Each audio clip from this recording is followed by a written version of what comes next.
All right. Okay. This is our 318 post lab 5 electric vehicle speed control. Brandon Tonji, Mitchell Wilson, and Joshua Golden for the semester of spring 2025. So we were an engineering consulting firm. We worked with Solco to design a electric motor that will control electric vehicle speeds. So this took place throughout 5 labs, and we used a lot of different techniques. We first identified different mechanical parameters of the motor as well as electrical parameters, and then worked with the frequency response and proportional controller. We then found the proportional derivatives and proportional integral controllers, and then finally created a proportional integral derivative controller. So Solco was requesting the motor to have minimal jerk, smooth acceleration, comfortable speeds without fluctuations, fast response to pedal, efficient with voltage use, and is powerful enough to handle road grades.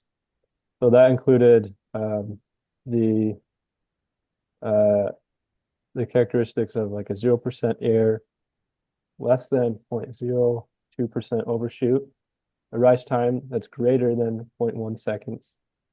The jerk or initial slope of the graph is minimal. The settling time is less than 0.2 seconds, and the voltage requested was to be below 24 volts. Control design process. In each of the 5 labs we did, we had different objectives for each one. Lab 1, setting up mechanical parameters, experimentally identifying the mechanical parameters of the DC motor system so that we could use this model for simulated control design.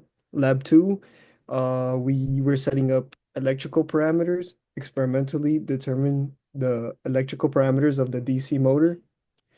Lab 3, frequency response and proportional control.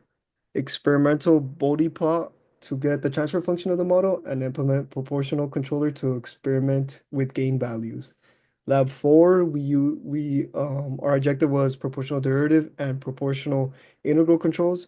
Implemented the test PD, PD plus low pass, and PI controller effects on DC motors. Lab 5 was the proportional integral derivative controller, testing the robustness of our PID controller, fulfilling Solco's requests. Final controller design. Final controller design, proportional integral derivative with a derivative filter. Proportional gain achieves desired speed quickly. Integral removes a steady state error along with making the output smooth. The derivative also controls the percent overshoot and settling time. And we implemented a low pass filter so we could reduce noise. There's certain trade-offs when it comes to this controller design. Uh, we lowered the rise time to reduce jerk and overshoot. May struggle in nonlinear systems, difficult to tune. Some assumptions we had with this was the motor output was linear, as well as the system is constant over time. Okay. And then this is one of our recommendations for Solco. So we explored each of the controller setups. So proportional controller is good for simple motor setups since the voltage is based or volt speed is just based on voltage, but at the sacrifice at um with some steady state error. And then a second controller would be proportional derivative controller, a PD controller. Allows the motor to settle quickly, but it sacrifices sensitivity input, so it would be very sensitive to noise and such. That would it would require a filter to avoid giving the motor incorrect signals. And then the third one would be our proportional integral controller. Um, this one has good no, zero steady state error, but it sacrifices some overshoot or undershoot and can have a sluggish response time. And then finally, all of them put together, proportional integral derivative controller. It's good for fast, accurate, smooth controls with minimal overshoot, but is complex to fine-tune and requires filtering to avoid instability and inefficiencies in voltage use. And then new possible opportunities for Solco could be each controller has their own pros and cons. So a PID would be useful in robotics where precision, accuracy, and strength are all important.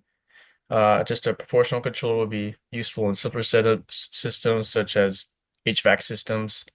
And then a proportional derivative controller can be applied to camera gimbals where precise motions are required, but not a lot of forces. And then finally, PI controllers are important in a constant drive motor where correct output with 0% steady state error is required. I think that's it. That's it. Good job, boys. Oh my God. Oh my God. Pause it.